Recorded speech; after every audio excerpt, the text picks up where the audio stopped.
Fullback.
Hello there, guys, and welcome back to my channel for another live reaction and player ratings live stream following Chelsea securing another dub. As much as that first half was potentially the worst first half we've actually played all season, including the games under Thomas Tuchel. That was real bad, like really, really bad. But somehow we were 1-0 up at halftime. Not sure how, but we'll talk about that in more detail once we get to it. But hey, in the end, another clean sheet, another 2 goals. Money Mase Mount is back, providing, scoring, just playing well. Kepa Arrizabalaga seems to be in the best form of his entire flipping life. My guy making saves as if he's, I don't know, playing bloody Petr Cech. It was unbelievable. Some of the saves he made today were unbelievable. But yeah, of course, the Liverpool-Man City game will take place as we're streaming, and we will keep you up to date. Ideally, just try to watch both. Don't go anywhere else just because of that. Just watch us both. Do you know what I mean? Because I still think the Chelsea are worth talking about, even if there's a big game going on at the same time. BJ, let me start with you. Let's see if we figured out your mic. I hope we have. Thank you for joining. Back from India. Well, we won't just share that publicly, but at that point you have to tell me why you're all of a sudden back in India. But I appreciate you coming on, especially because it was incredibly short notice. But what a weird game, huh? Because we were, like I say, especially first time, we were really bad. But somehow, thanks to an absolute howler from Tyrone Mings, we won it up. And then the second half, we got better the longer the game went on, got a second goal and, just took all the 3 points. Yeah, first 15 minutes. Can you hear me, first of all, loud and clear? Yes, we can hear you. Just try not to touch the mic too much. All right, let me try and do that, yeah. So I think the first 15, 20 minutes, Tyrone Mings was playing for us, after which the game was completely... I never expected Chelsea to win after the first 20 minutes. If you look at the game, I thought we would already be close to 3-1 or a 2-1 scoreline. That was blinders of save from Kepa. Absolutely brilliant on that goal post. And he's been doing a good job after, Mendy has dropped in form, injury concerns, and Kepa coming back. He's been excellent for us. Defensively, we kind of struggled a bit in the first half. There were a lot of spaces open. Potter, I wouldn't say he necessarily got his tactics right in this game. There were spaces that Aston Villa could exploit, and we could see a lot of long balls that were easily whipped into the box, which I wouldn't expect Chelsea to deal with in that quantity. But we had to. Thanks to the way that the substitutions as well worked as well. To be honest, Koulibaly, after him coming in, we looked a bit more solid in the back. So good job from Koulibaly as well. And Mason Mount, what a turnaround! I saw Gareth Southgate sitting on the sidelines and watching Mason Mount, and I think he was, he was really proud that he's going to take him to the World Cup. I also love the way that he dedicated his goal to Reece James, as a sign of respect. Yeah, second goal was amazing. It was a blitzkrieg. I did not expect that particular goal to go in at all. But I kind of lost the. To be honest with you, I did not enjoy the goal because I actually knew there was going to be a goal because I saw the WhatsApp messages and I kind of lost the flow. Sometimes it goes like that, unfortunately. Yeah, but yeah, Mason Mount, amazing performance though. Sterling, not really happy, but we'll talk about each of those players in detail. Yeah. But I'm happy with this performance. Another clean sheet, fifth, continuous winning streak for Graham Potter as well. I think this is his highest in his days. Brighton, or any of his managerial career, he's not won 5 games on the trot after taking up a club. So not even with Östersund in the lower divisions of Sweden. Maybe not. I don't know, but if I'm honest. But yeah, that's what I heard. Long may it continue. Yeah, hopefully it continues. Good performance towards the end. So we move on. We get a goal. We get a couple of them. So we move on. We'll take it. Absolutely. We'll take it. Pice, let me get to you. Thank you for being here as always, my bro. I appreciate it. I'm sure you're going to be coming out with similar statements to myself. That first half was really bad. But thankfully, Tyrone Mings is shit. And Mason Mount can apparently take great free kicks, even though I still think Emiliano Martinez was a little bit suspect. Like, I understand the ball moved, but the ball didn't move that much. Like, it never swerved right, like, really hard. So I don't really understand what he was doing. But, hey, I'll bloody take it, whatever it takes. How many times have our goalies made a stinker or our defenders made a stinker to gift opponents points? Well, we'll take it the other way around every once in a while, won't we? Yeah, I think this was the typical away game, to be fair, where, we didn't start very well, and then all of a sudden the home side, they're under sort of scrutiny as well, Steven Gerrard, and they kind of just went for it. And if it hadn't have been for Kepa, it would have been a completely different result today. So I'm really happy that we won the game, but, our defending does need to improve.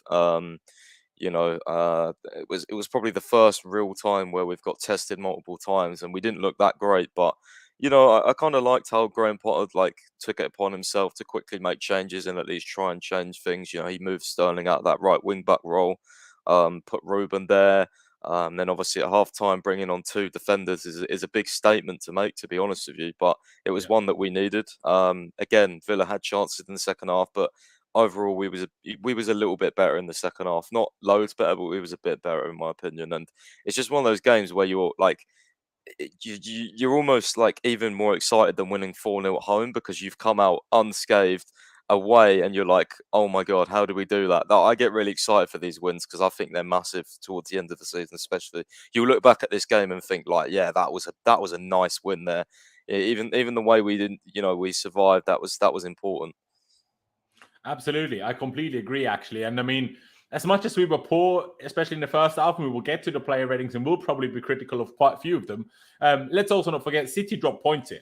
City dropped points at Villa, and we came away with the 3 points. Now, I'm not saying everyone drops points, clearly. Otherwise, Villa wouldn't have been 16th before this weekend. But still, they have a way of, nicking points, I guess, off top teams. It's very interesting. Now, I didn't actually pay enough attention to their system and stuff to see whether what was shown pre-game was actually true, where they showed it as them playing a diamond. Because what you said, on the one hand, is true that the defending was the big problem. But to me, it wasn't just the defending. Because, yeah, the defending itself was bad. But I think the biggest problem compared to most of our games was the amount of times we had to defend. Because when you think about it, how many, in other games, how many times do we even get into situations where, it doesn't usually happen that Chilwell or Cucurella, either side of our defense, has to do so much. That happens very, very rarely, even against much better teams than Aston Villa. So that's why I think that the issue came from, because we didn't really have a release. We didn't manage to attack ourselves, meaning we were never able to put any pressure on Villa. And the longer that went on, the more aggressive, the more, just higher up the pitch they got. And the more under pressure they put us, because we never got out. How I felt it is that they just stopped us getting the ball from our defenders and midfielders to our attackers. And usually our wing-backs are supposed to basically, fill that void. And of course, some of the front three dropping in. But even then, Villa just crowded the midfield so much. that we couldn't get through the middle whatsoever. Like we could barely get past the halfway line. And then on the wing backs, well, Sterling was doing nothing. Ruben, and then by the end, by the time Ruben was there later in the second half, we were purely trying to hold on for dear life, really. And Chilwell on the other side was having an absolute stinker, as was Cucurella behind him. It was a big problem. Let me get the lineup up on screen. Then we can discuss whether you boys agree with my assessment of that it was just Pisces. I still completely agree with you. I'm not even trying to disagree. The defending was a problem, but did you also feel that when was the last time we had to defend as much as we did today? And that's what I think was the arguably even more concerning part for me, because we just could get no hold of the game whatsoever. Yeah, 100% agree with you, to be honest. It's just like it was like a one wave after another. Like I think our passing was really bad as well. Like I can't remember too many times where we like played out the press, and usually we're really good at that. Like sometimes 2-3 passes we're out, and I think you saw in moments today where there was a lot of space in midfield if we could just get the passes right. I mean, Ruben had loads of space in midfield certain times, and I was getting excited when we was going forward, but defending, passing out the back, we was terrible. We didn't seem to deal with their pressure well at all. And it didn't even just come from the defenders or midfielders, it came from the attackers as well sometimes. I remember we was on the side, like towards the edge of the side one time, and Aubameyang just passed it straight to one of the Aston Villa players, and they got a shot on goal. I think it went out for a corner, and I was like, this is just... it's one of those games where you're on the pitch, you're all thinking the same thing, like, shit, how do we deal with this? Almost like a panic attack, and you want it to stop, and you want a quick goal or something. Like, I really wish that Sterling one that hit the post or crossbar winnings. I think it would have just been perfect for us. Yeah. But I mean, in the end, I think we did well. But it was tough. It was tough, and it's going to be tough. These away games are not. I don't care where they are in the league. If they smell a sign of blood, and I think they kind of went for it. I don't think Villa expected us to be this bad, so they were kind of just like, right, let's go full pelt, and they did, and we got lucky in certain moments. Yeah, there you go. I do agree. BJ, let me get to you. When you saw the lineup, even though initially, of course, we didn't exactly know which way we were actually going to use it, because how Chelsea portrayed it and how a lot of people were thinking as well was Loftus-Cheek at right wing back, Mase in midfield, and then Raheem Sterling as usual, part of the front three. And it was actually my shout in the preview yesterday to play Sterling a wing back. Now, on the one hand, I big myself up because Potter did the same thing. On the other hand, both myself and Graham Potter was just really, really wrong, because it really, really didn't work, and it was really, really bad. So let's not do it again. At least, well, I guess you can try again when, number one, as a team, we have a better day, and number two, we're not playing against a team that's having as good of a day as Villa were, except in front of goal, of course. But yeah, in terms of the team, were you surprised by anything? I mean, Koulibaly not playing, I was surprised by that. Like, surely if you rest any of the centre-back, should be Thiago Silva. He's the old one, not Koulibaly. Why didn't he play? And you saw the flipping difference when he came on, what difference it made compared to Cucurella. I was also surprised that it was Jorginho on the bench rather than Kovacic, not because of performances or ability, purely because who I'd expect to get rested. We know Kovacic is obviously dealing with some sort of knee issue consistently and playing through it. And also the fact that Kai Havertz started and not Pulisic. I don't really understand. If Sterling isn't going to be in the front three, why was Havertz picked to be a kind of winger off the left rather than Pulisic? Now, I understand in this formation, it's not a real winger position, which maybe suits Pulisic less, but I still don't really get it. And in the end, as we're going to get to Graham Potter's performance at the very end of this, but you can say the starting 11 most certainly didn't work. Yeah, I think you summed it up perfectly. Most of the queries that I had is what you said as well. Like Sterling at the wing back, I think half of it also has to do with how Aston Villa set up for the game as well.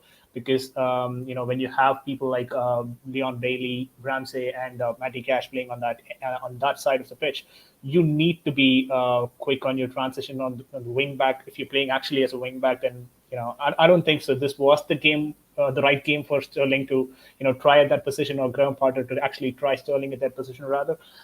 So I was surprised by that, and Kai Havertz's selection, not just this particular game. I've been having a bit of a confusion myself on Havertz's selection for the last 2 months. Yeah, I'm just going to be honest here. I don't know why he is playing so many games on the trot when you have alternatives in your team. But it is what it is. I think it's the 90 million that's doing the talking, but I'd want it to be more on the merit basis than on the finance basis of it.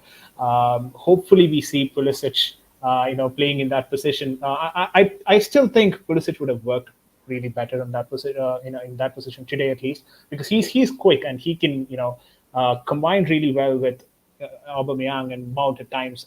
We've seen him do that, and Chilwell is also going to be high up the pitch, right? Which also means when you have Chilwell playing on your wing back, it's better that you have Pulisic as well, because it's not that Pulisic has to take the entire load. Chilwell's going to offload a bit of it from his end. So this probably was the right game for Pulisic as well to start. But yeah, surprises with the lineup, but I'm even more surprised by the way that we played in the first half. Given this particular lineup, I still think we should have done better with the performance that we put.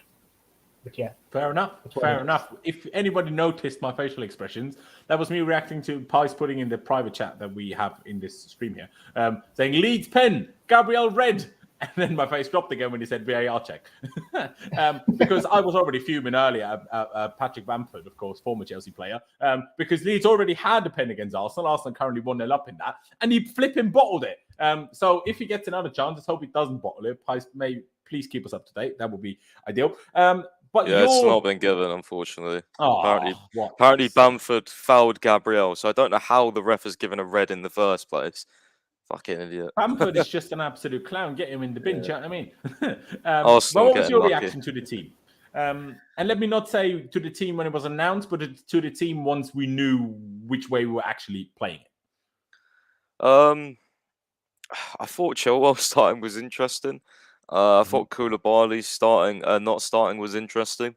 Again, though, I thought, maybe resting for Brentford, or, maybe he's already picked the team for Brentford and he's kind of told them, look, you're playing on there and whatever. But, to be honest, I didn't have too many concerns. I guess the one thing that I was a little bit concerned about was Sterling playing right wing back, isolating Chalobah, because I didn't think he'd come back defensively. And to be fair, he did. Like, he was in the box one time. I thought he was going to give away a penalty, but it just clearly didn't work. But apart from that, I was pretty much okay with it. There was a few things though which I was like, yeah, let's just see what happens. Like, you know what I mean? There you go. I mean, I might as well show it now, because so then halfway through the first half, because it was just so not working, we in the end switched it around a little bit, pushed Ruben Loftus-Cheek to right wing back, dropped Mount into midfield, and had Sterling here, because Sterling just had no idea what he was doing at right wing back. Like, and not just defensively. That's not even the only thing I mean, because that I can understand he's not used to that. So I'm not going to be too critical of that. But what I felt the biggest issue was his positioning. He never positioned himself in positions to receive the ball when we were trying to pass our way out from all the pressure that Villa were putting us under. And then even when he received the ball, he didn't know how to move it forward. Like, he just had no idea what to do. He didn't play long balls then. He didn't play short balls to midfielders who always came to help him. But he was just always stuck, and he didn't know what to do. So rightly so, he was moved out of there. I mean, I don't understand why he played until the 88th minute. That's the most mind-boggling thing to me personally. But so we should switch around that way, and then obviously we'll explain the second half changes once we get to those. But like I say, we obviously started it with Sterling at right wing back and Loftus-Cheek and Kovacic in the middle. Shall we just? I guess we'll start on a positive note, and we'll just start with Kepa. What a performance. Now, a lot of people are highlighting the save from Danny Ings from 2 yards, which was incredible, of course. But for me, the even more incredible save was the rebound save. So there was a shot from, I can't remember if it was just outside or just inside the box, but a shot with a lot of power that he didn't parry perfectly well, I will say, but it had so much power. I'm not sure if we can be too critical of it. But Kepa parried it straight into the middle. And then, again, I don't know which Villa player it was, but they took a shot, and that save to his bottom right was unbelievable. I mean, obviously, after that, he made another save that he tipped onto the post, but the ball was out of play at that point already anyway, so it wouldn't have stood after that. Like, he was, even in the first half alone, he made like 6 incredible saves, honestly. And then in the second half, he made another 1 or 2 really, really good saves. Like, what a performance. Only on one occasion was he not perfect for one of the corners that was off free kick, whatever it was, that was flying in. He flapped at it a little bit, didn't quite get there. But otherwise, wow, what a performance. Now, if any of you boys are giving him anything other than a 10, I think you're smoking something. I'm giving him a 10. Pice, are you giving him a 10? I mean, I was going to give him a 10. I think he won us the game, to be honest. Like, I know Mount scored 2, but like, geez. Like, if it weren't for him in that first half, the headed save reminded me of Czech versus Andy Carroll in the FA Cup. True. that was the exact same, but Cech, I think, tipped it onto the bar, whereas Kepa actually got it over, and it was insane. The second save as well, where he tipped it onto the post, was just absolutely ridiculous. Yeah. It's got to be a 10. He was literally flawless, very good on the ball as well. So yeah, it's got to be a 10. We have to. I think he won us the game. No, I agree. What a performance. I'm so happy to see it as well. Like, obviously, people... Oh, sorry. Thought Haaland might score again, but he didn't. It's just... I like Kepa. Now, a lot of people came at my throat today on Twitter because I replied to someone that Kepa is one of our best, in terms of a professionalism and human side of things, one of the best signings we've made. Obviously, everyone came at me, but do you not remember the Carabao Cup? And I'm like, yes, I do, of course. But number one, there's context. And number two, he clearly learned from that. He clearly realized, what I did was a bit stupid there. The guy was a young kid, basically, at the time. Now he's not a young kid anymore. And you see a difference. Like, there was this, I think London Football posted this video of where he's like basically giving tactical instructions to everyone, to whether it was Reece James or Thiago Silva or Loftus-Cheek or Kovacic or everyone. He's just dishing out tactical instructions everywhere. He's basically our manager. But I'm a big fan. VJ, what about you? Would you go as high as a 10? Would you go lower? But I'm sure you're also happy with his performance today. Absolutely. I'm going to go for a 10 as well. I like the way you touched upon that particular point. The kind of professionalism that he showed in the last 5-6 years that he's been with Chelsea. We've seen how bad a 7-year contract can go with Harry Kane, in spite of him being very successful at Tottenham. When you don't get these many playing days, then that could always play in the back of your mind, and you would want to actually split ways with Chelsea, which he did not try and do. He stayed true to his potential. He knew that Chelsea was his home. He knew he can do something here, and all that we are right now seeing is him realizing his true potential. We're lucky to witness it. Mendy's form, out of form, or whatever it is, came at the right time probably for us. But I was so impressed by the triple save. The kind of reflexes that he had for the triple save was amazing. Not just that, the blinder. I think it was the Danny Ings who was in for the close header. Yeah. And he pulled off a stunner of save there. And apart from that, he came out to clear the ball very well as well. This is something that we see from Kepa. With Mendy, we kind of are a bit, whenever the ball goes to the last player, which is Mendy, we're always struggling there, right? We kind of are nervous about it. But with Kepa, we felt today that he was a lot more confident on the ball. He did not have a lot of missed passes here and there. And one more thing, yeah, you could probably say that is a negative, but again, those are parts and parcels of the game. A couple of corners, he was not able to get to the end of the ball, but then he still reacted better to save the ball towards the end. The shot was taken, he was still able to save it.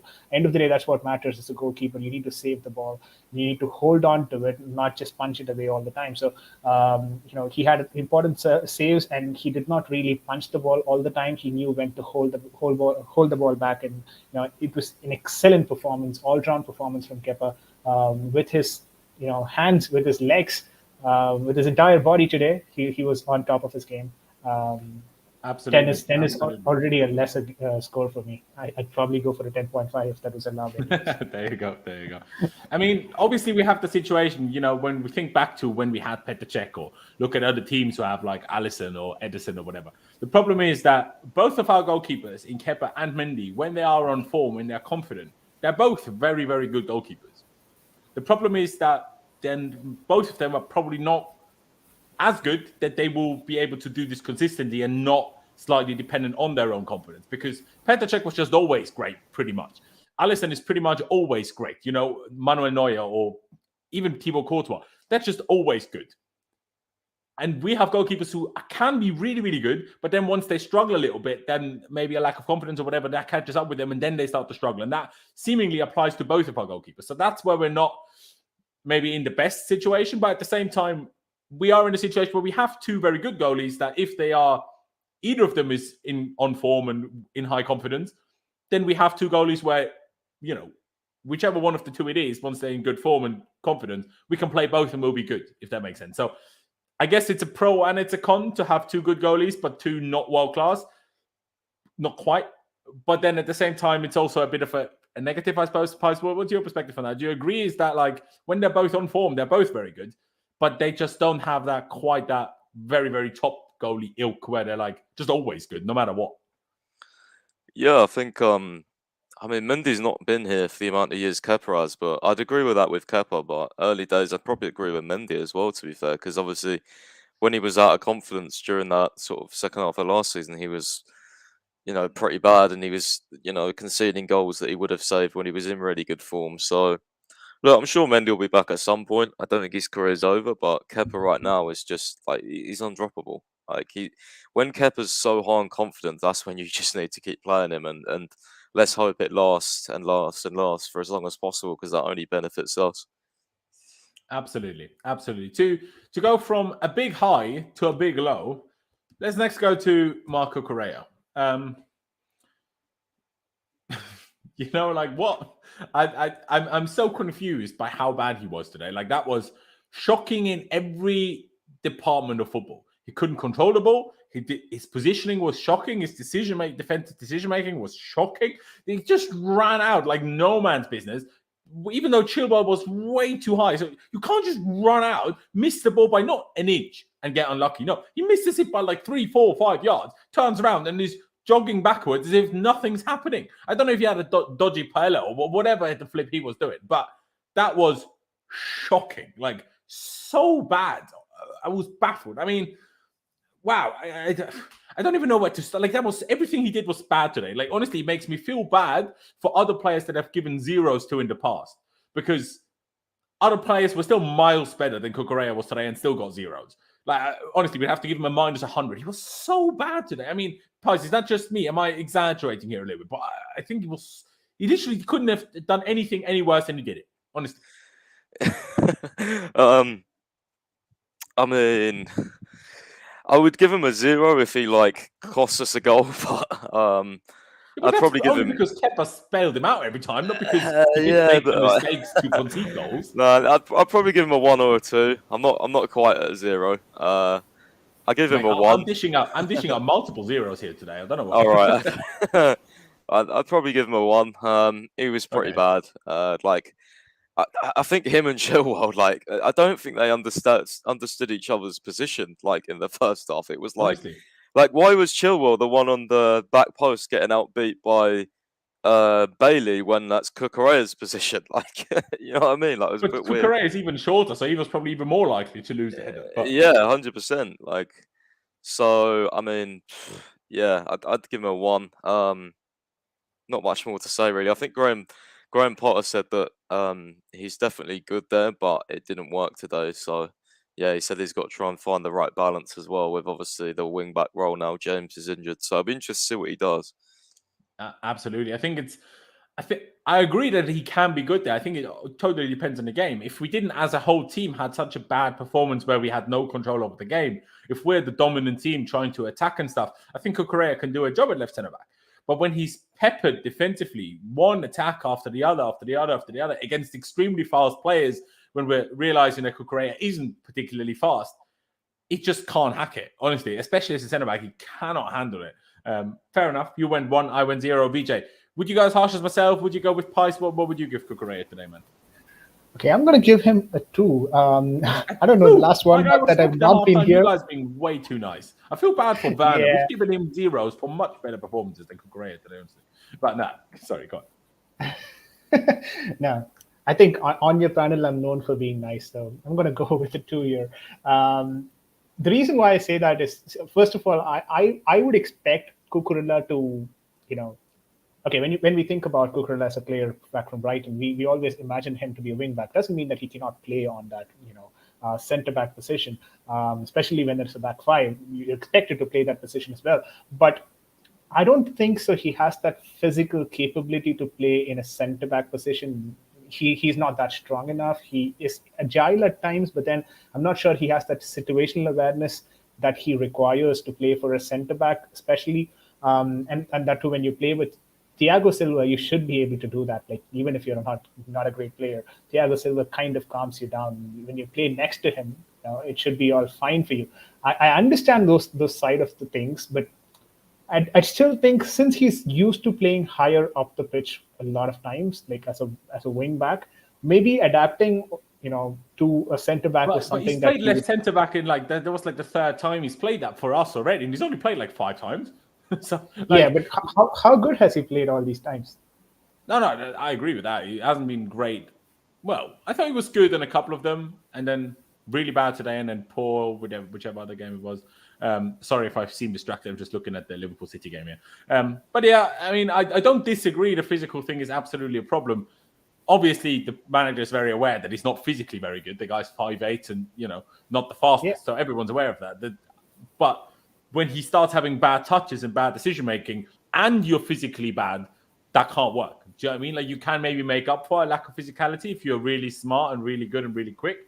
But when you have no, everything not working, then I guess you see what happened today. But I guess in the end, we have a 1. Let's go to Thiago Silva then, because as much as I love him, for his standards, he didn't have a very good game today either. Now, I do personally still think that ahead of one of the very good saves from Kepa, Thiago Silva was fouled when he was shoved over, but the foul wasn't given. So I'm like, I don't really know what I want to think of that, because on the one hand, he clearly went down a bit easy, but still 9 times out of 10, those things are still given as free kicks. So I'm not really sure what I want to be critical, but he certainly wasn't perfect today, that's for sure. Vijay, why don't I go with you first? What would you give him?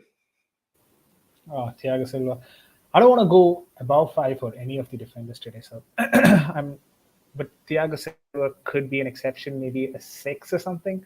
Not notably good that we used to always see from Thiago Silva, but I'm just a bit concerned about his injury, though. I'm not sure if we already have an update on it. I really want him to be fit, but What otherwise today, injuries? People in the chat were saying this earlier as well. Did I miss something? yeah, Yeah, yeah. he's So got he, Graham Potter said that he's got some tightness in his hamstring and like he might not be playing against Brentford. That's what I'm saying, man. He should have been rested today. I said this yesterday. Flip sake. I don't think he would have played anyway though, so I feel like it's like No, as exactly. long He as, shouldn't have as played long, today. yeah, as long as it's just the Brentford game, then cool. Yeah. But if it's 2 games, then yeah, fuck off. Then we're in trouble. Like, you know Yeah, what I then mean? we're in Yeah. trouble. Yeah. I think that was That's also it. because of the slide that he had to pull in. I'm not sure who was the Aston Villa player, but then he had, he came in direct contact with that boots of the Aston Villa player. After that, he kind of, lost a bit of his balance there. Maybe from there, I think Thiago Silva could have picked this injury. But either way, I'm going to go with a 6 for Thiago Silva, not more than that. Okay. Vice, what about you? 6? Whereabouts are you lying? I've seen a couple of people in the chat talking about 7s. What would you give him? I was going to go 6 as well, to be fair. I think that's sort of like the average rating, and I feel like you can't really give him lower because all the attacks came down the sides and he was in the centre. So I feel like, yeah, Well, I'd except when he go got pushed with over, 6. obviously. But yeah. Yeah, but even then he had to leave his position and was more down the side because it was right on the edge. So Yeah, true. Yeah, I'd probably agree. If I'm honest, 6, like 5.5, 6 is what I was thinking. So I'd happily go along with that. Like the whole defense, the whole team struggled a lot in the first half, especially the first 30 odd minutes. And then in the second half, it all got better. So his second half is probably like, I don't know, maybe a 7. And the first half is maybe a lucky 5. We end up on a 6. Here we are. Trevor Chalobah. The guy doesn't lose, does he? Still hasn't lost a game that he started for Chelsea. Fantastic. So keep starting him from that perspective. Was left on his own a little bit by Raheem Sterling on a few occasions, but did also not do himself any favours on other occasions. But again, even more other occasions, he was pretty good. I would give him slightly less than Thiago Silva, but I don't think he was that much worse. I don't think he was awful. I think it was a weird combination of playing next to someone who didn't know what to do in that position, also next to someone that isn't exactly defensively number one well versed, right, in Raheem Sterling. But also just they didn't have a connection with each other. They didn't really know what the other one was going to do and stuff. I'm not sure how harsh I want to go. I'm thinking like 4.5, 5 is what I'm thinking. Price. Whereabouts would you go for Trevor Chalobah? Maybe 5, I'd say. You know what? This is a weird one. I might surprise you a little bit, and I might go 6 just because I don't think a lot. Like I feel like he was left isolated a lot early on in the game as well. I don't think the balance quite worked with the right wing back. And I don't remember too many times him like being at fault for certain attacks. So yeah, I So he might go got run 6. by too easy on a couple of occasions, but Uh, not I tell you, directly there in was one. 1v1s, but he was just miles away from the winger, and then the cross came in, and he wasn't even anywhere close to try and stop it. Yeah, That's what I was basically the only really thing I would be critical of. there was one. I can't remember which player it was, but actually, I think it might have even been Ashley Young. Didn't get Yeah. past him, but like I think he played the ball like a 1-2 or something. Chalobah was literally like in slow motion running back. I was like, mate, you're rapid. Why are you not sprinted? Like I was like, what is going on? But yeah. 5.5 to 6. I'd probably go somewhere like that. I'm not too sure.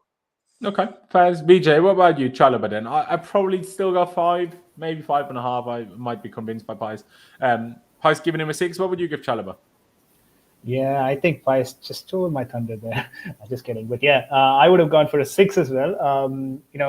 I thought of surprising you, but Pies went for me. So anyways, the reason why I say that is because most times what Chalobah had to experience today was not a fault of his own, is what I put it, right? Sterling there, he's used to playing with someone who's very good defensively, restains whenever he plays, right? But today it was Sterling, which means he's got extra work to do on that flank. And I think he had a couple of very good clearances as well that kind of went unnoticed. His header clearances were good today. A couple of them that was straight to the Chelsea player. Usually he hits it and it goes directly to someone who's waiting on the box to hit it into the goal opposition. That's usually what happens with Chalobah, but today his header clearances were good, so I'm going to give him a 6. I understand he's still young. At the same time, he's had to play with an inexperienced wing back on that flank, so 6 for me. Okay, fair dues. By the way, shout out Ian. Appreciate you popping in, stopping by. I'm getting my words confused, but yeah, shout out you. And he would have given him 5.5. Not too far off our 6 in the end, I suppose. And let's move on to the wing backs. I guess we got to start with Chilwell because he was actually a real wing back, obviously, unlike Raheem Sterling. Yeah, it's almost similar to me to Cucurella. I think it was also a little bit lucky not to get sent off, if I'm honest. Now, do I think it's a red card? No. But have I seen it be given as red cards? I think yes. That slide tackle, because he had his leg fully stretched. There was no knee absorption of the impact because his leg was stretched. Studs up, hit him above the ankle. I thought VAR was going to overturn it, if I'm honest, but hey, in the end, it wasn't. But so that made it even worse from his perspective. The problem was just, in my opinion, Cucurella was even worse. So that's why, because we couldn't take both off. But in an ideal world, if Koulibaly had started left centre back and Chilwell played the way he did, I would have said half an hour in, take Chilwell off immediately and bring Cucurella on. The problem is both of them played and both of them were awful.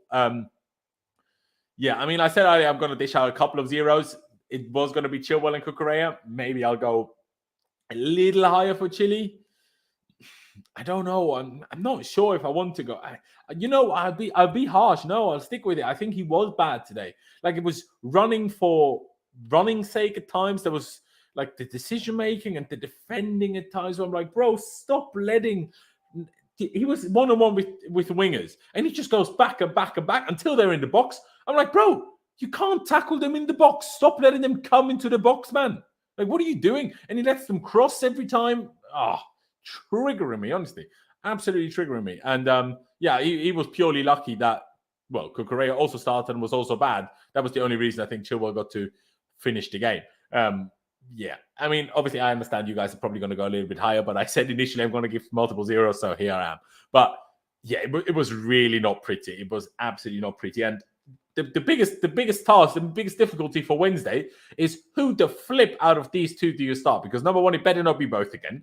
But neither of them deserve to start. I would probably go Cucurella on Wednesday purely because, well, Cucurella was bad today, but not a wing back. So maybe at wing back, I'll give him another chance on Wednesday. Chile was bad at wing back. He ain't starting again at wing back next game. Like that, surely not. Do you know what I mean? VJ, Chilwell, were you unhappy with him, even if you're not going to go with the zero, but I assume you were unhappy with him regardless? Yeah, I was unhappy with him. I mean, like what it said in the chat, right? From this, what we understand is Cucurella and Chilwell cannot play in that left flank together ever again for us. At least not in the foreseeable future. They have to get their positions right. I think they are like how Pius mentioned, I think they're still getting confused between their positions, which tends to, at times you see the challenges that Chilwell should be going for, Cucurella attempting for it, Cucurella should be going for, Chilwell attempting for it. They are a bit confused there. Apart from that particular challenge that you mentioned, I think the only thing that saved him from the red card was probably because the player was running away from the goal. I'm not sure how much that plays into the decision-making part of it, but I think maybe that was the only factor that kind of saved him from getting a red card. Though there was not a lot of defenders behind that. Like if you look at that particular position, I think they were high up on the pitch on the left flank, and the right flank is where the tackle was made, right? And sorry, I think I'm getting the sides wrong. But anyways, what I'm trying to say is he was running away from the goal. Maybe that's the reason why he didn't get a red card. But regardless, it was also a full sprint. Like he clearly tried to go for the ball and missed it by like a little bit because the guy was sprinting. So maybe that also helped him. But I honestly think if the ref gave him a straight red, VAR would not have overturned it. And I think it was just one of these occasions where VAR is always like, it has to be a clear and obvious error, which I, by the way, think is the stupidest VAR thing. Isn't the whole point of VAR that we get things correct, not if they are Laurenz, incorrect enough? That's when we change things. I was going to say, I find that interesting because I feel like it might have actually been the opposite way around, because at least on my commentary, the Sky commentators were saying that they checked it and they didn't think it was high enough or something. So his foot wasn't high enough. Absolutely. But what I'm saying is, you know how VAR only overturns decision when they think it's a clear and obvious error from the referee. I think it's one of those, if the ref had given a straight red, I don't think they overturn it back to a yellow. But because he gave a yellow, they weren't going to overturn it to a red either, if that makes sense. Because it's kind of one where you can probably do both. I mean, some people are saying never a red card. The rules are if you have studs up above the ankle, that's usually always a red card. That's the rule. So, and that was the case. Do you know what I mean? Again, I think him running away from goal helped him. I've definitely seen people sent off for this. Go on, him running away from goal helped him massively. Like he was running down the wing for me. So but if he was running towards nothing goal, to do with the attacker being dangerous where the guy's running. That's what I said. Well, yeah, I know, but it's still a point of contention. You could argue from that side of it as well. That's why I said this is something that could have played in the minds of the referee and the VAR, and especially when the decisions are given in favor of Chelsea, it usually gets overturned in the VAR. So we all know that. I wouldn't be really surprised if it was given as a red, to be honest with you, Laurenz. But thankfully, it was not given a red card. And for me, if I'm going to compare the scores of Cucurella, I gave him a 2. Was Chilwell any better than Cucurella? No. Was he any worse than Cucurella? Probably. So I'm going to go for a 1.75, which again brings him to a 2. So maybe 1.5 or a 2. 1.5 and then probably. You think he was worse than Cucurella? Interesting. Okay, I probably thought Chile was maybe an edge better. Oh, an edge not as bad, but not much between them. But it's fair. The reason why I say that 1.5 or 2, bro. 1.5. I'll probably go with. Okay. Pice, what about you? Where are you? Go on. No, just quickly. Chilwell got that. He's got that freedom to play higher up the pitch, so he might look better because of the freedom that he has to play on the wing. So it was his position that he should have covered better. Whereas Cucurella was anyways not supposed to play in that position. He was playing as a centre back. He did his job wrong, I understand, for Cucurella, but it doesn't mean that Chilwell was, he was also bad. He was equally bad, and probably given his freedom, he should have done a lot better. That's why I'd say a 1.5, even lesser. Fair. Pice, what about you? Number one, do you think he was worse than Cucurella? And if so, why? I mean, I'm probably going to give him a 1 as well, like I did with Cucurella. I mean, maybe I should give them both 0s like you've done, but yeah, I mean, Chilwell certainly annoyed me more, but I feel like that's because he stayed on the pitch longer. Yeah. Like you heard some of my voice notes. Like the one that did my head in was the most was well, actually 2 done my head in equally the most. There was one where Villa played a 1-2 and he was literally jogging. Like he literally jogged. He didn't close down the man or even try and sprint back. They got a crossing. I think Silva headed it out for a corner. And the second one was when Ruben burst in midfield. Chilwell was literally screaming for the ball, and Ruben played a great pass over to him, and he literally hit the first man from across. I mean, like, come on. Like, I just, again, I was just moaning. I don't know where his intensity is. Like, he's not there. Like, he's not, straight on to players. Like, you know what I mean? Like, I don't know. It's just I don't know whether he's not fully fit or he's just not trying, or I don't know. Maybe it's just his way of defending. He wants to stay off players a bit more. But for me, you've got to be, not giving them that much space. I'll probably give him a 1 as well, like I did for Cucurella. Okay. Just because it makes it a little bit contentious, because VJ gave him a 1.5 rather than a 2 like he did for Cucurella. I still think let's give them both a 1 in the end, because otherwise it took them, 1.25s, and that's pointless. Because Sterling obviously played in the end the large majority of the game further forward. We will do the midfielders first before we do Raheem Sterling. I guess it doesn't really make a difference who we go with first. So let's do Mateo Kovacic. Not awful, but not great. Like, he had good moments where he dribbled past players, but then I'm like, he had the one shot where I'm like, just, come on. You either need to just train shooting, practice shooting way more, or just stop it. Because you can't give them in it like this. Come on now. It's weird because I don't think either Ruben or Kova had a bad game individually. But as a whole, because we had no control of the game, they clearly can't exactly have been great. Otherwise, we would have had more control of the game. So that's why I'm kind of struggling to give them, both of them. Obviously, Ruben stayed on the pitch for longer, and then especially John in the game, we got better. So maybe that pushes his rating on a little higher a little bit later in the game. But especially in terms of the first half, we had no control. But I don't think either of them were the problem. But it's still the control stems from midfield. So I'm not really sure what I want to do about it. Number one, you think as well that kind of lack of control certainly comes from the midfield, but it still didn't feel like it was kind of their fault, if that makes sense? Yeah, I think so. I don't know if it was like really their fault, but they did. I think they did both all right. Again, like a lot of the attacks were coming down our sides and not really through midfield. So I don't really know what to think about. I don't really know what to think about them, But to I'm be not fair. even just talking about in terms of where their attacks came from. Also, the fact that we didn't keep the ball better, that we didn't manage to dominate Villa. Surely that all of sort of control stems from midfield, right? So I'm less talking about Yeah, where it did we does. It concede does, but defensively. Yeah. it does. But I was just like, I don't know. Like when I was, especially Ruben, like I thought they were like decent on the ball. I think Ruben won us quite a few fouls from what I can remember, which helped us relieve a bit of pressure. But yeah, Cover was okay. I don't think he's playing at his maximum because No, of I this agree. injury. He's definitely going on less dribbles, 100%. Yeah. But like there was a few times today where like if he has to escape from pressure, he will. And he did it really well. Again, I did find the shot funny, as you said, but I don't know. I'm thinking probably like probably like a 6.5, maybe. Yeah, Okay. maybe a 6.5. Fair. I'd like to see a full 90 minutes, but of course, like I want to manage him as well, and I think Jorginho did well coming on. So yeah. Fair enough. I mean, yeah, I was probably thinking a 6, but so not exactly too different from you. Like I just said, I didn't really have anything specific where I'm like, okay, you did that bad, but I also don't have any moments where I'm like, okay, he did that really, really well. It was just average in all senses. The only thing maybe in terms of helping us control the game better, he could have done more. But in general, yeah, not too much to complain about. I do think we got significantly better and got much more control of the game once Jorginho came on. But that obviously also kind of coincided a little bit with our 2-0, which obviously also killed Villa's motivation and drive a little bit. So it's a little bit, it would be harsh to say, okay, as soon as Cover was off and Georgie was on, that's what changed it all. The 2-0 played a significant role in that too. So that's why I'm not going to be too harsh. And I'll say 6. So we have a 6.5 so far, a 6 and a 6.5 so far. VJ, what are you going to give Mateo Kovacic?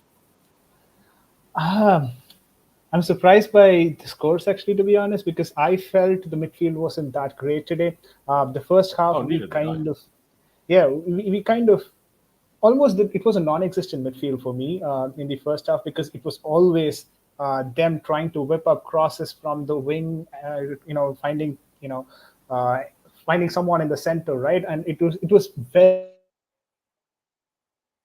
easier for them. It was probably due to the lack of Kovacic and Ruben Loftus-Cheek, having that combinational passes with the defense. We usually, once we regain the possession, right, once we are in the lead, we usually put the ball back to the defense and play around a bit and control or try and maintain the tempo of the game. That is what usually we get with Jorginho. We all know that a lot of horizontal passes, as people sometimes criticize. That's what we get with Jorginho, and that is ideally what we should have got in today's game as well. Doesn't matter if it was Kovacic or Ruben Loftus-Cheek.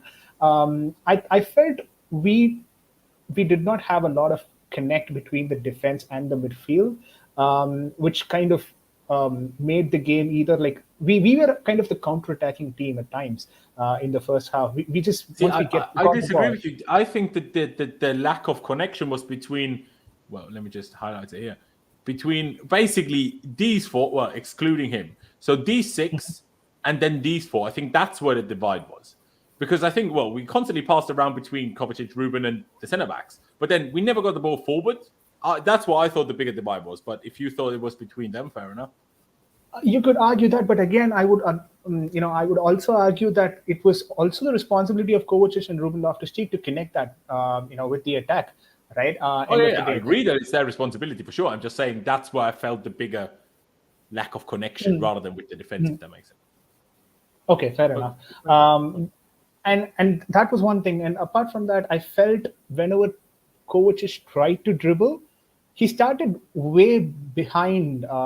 He was trying to actually dribble from Cucurella's position at times, which is not where you dribble. You try to dribble from your midfield, which is better because you have someone in the back. You don't dribble as a last man. I saw a couple of times he trying to do that. Luckily, he was safer. He usually is, but those are positions that can go either way at any point in time. So I think Kovacic gets a 5 for me. Both the midfielders actually get a 5 for me. Okay. Maybe Loftus-Cheek a 5.5, but yeah. I'm just thinking what that gives us. If we have a 6, a 6.5, and the 5, probably we're like a 4.75-ish. But that we don't do that. So I guess we'll give him a 6, but I'm also debating in my head, but I want to give. You know what? Actually, I'm sorry, Pies. I will lower mine to a 5.5 because I do just think we didn't have enough control, and I do think they both should have done more to help that, if that makes sense. I was gonna say I'd probably give Kovacic a 6, thinking back on it, and then Ruben probably a little bit higher for me. Okay, yeah, fair enough. I mean, I'll go back to you straight away, Pies. Ruben, just a little bit higher. Does that mean then 6.5? Yeah, I think so. I think he's doing really well in this position. I still think, ideally you play him as an 8 and a 4 at the back, but I think actually today, defensively, I don't know how many tackles he won, but I felt like he helped out quite a bit defensively in the middle of the park. And going right wing back, I didn't actually notice him like too much, which means that he obviously did a better job than Sterling there. So, yeah, I mean, he was a bit open at times, but I think he's doing quite well in this position. I thought he was good on the ball. I think he was our midfielder, which was bringing us forward the most, especially because Kovacic came off early. So, yeah, I think I'll give him a 6.5. I'll be interested to see what VJ says about it, though, because obviously he's got a different perspective than us on this. Yeah, I would probably agree on your 6.5, especially because you have to even shift to right wing back because Sterling couldn't hack it and had to help out there until we made obviously the halftime subs. And like you said, did make it better a little bit. At least they didn't constantly bombard our right-hand side with attacks anymore, which they did for the entirety of the first 25 minutes while Sterling was there. Which it isn't all totally Sterling's fault, by the way. It's understandable that he has certain issues playing in that position. It's similar to when Hudson-Odoi first started playing there, and probably even more so. And first when Christian Pulisic started playing there, it's understandable that first time playing a position, you're not going to be perfect in it. I understand it completely. But still, Ruben had to then shift out to help, shifted back into the middle in the second half. And especially the longer the game went on, the better he got, I thought. And like you said, I mean, I think I just read he won the most fouls, 5 fouls he won. Yeah, there was one really good defensive moment where I can't remember who was the defender. Someone was kind of struggling for the ball. All of a sudden, just Ruben turned up and just put his body between defender or Villa player and the ball, and it was done. Yeah. Villa player was done. But yeah, so I'll agree with you 6.5. I mean, VJ, you kind of already said that you were going to maybe give him a 5.5, but what's your reasoning for it? Or similar to Kovacic, just a tad better?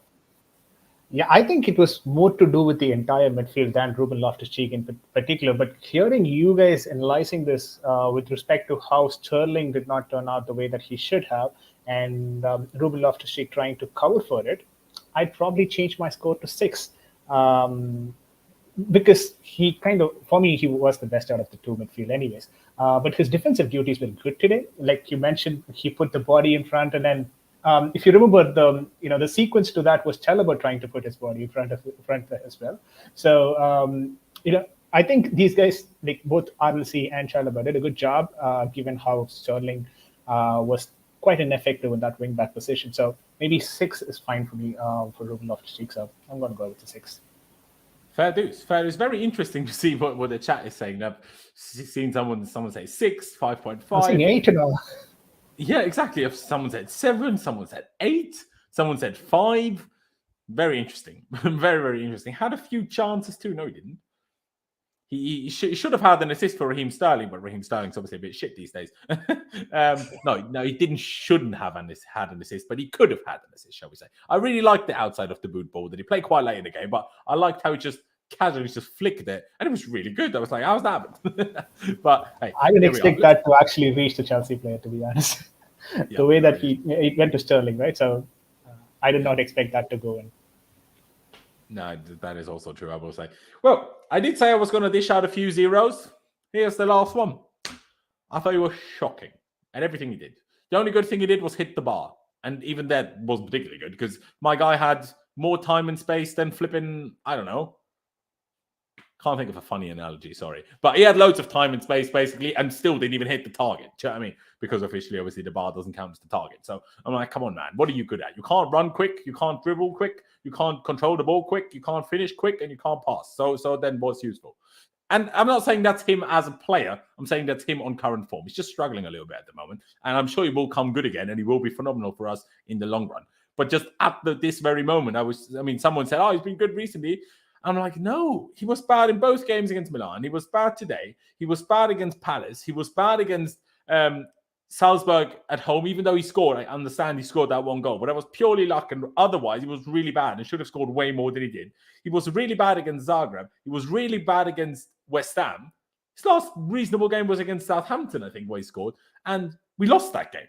I'm like, that's 7 bad games.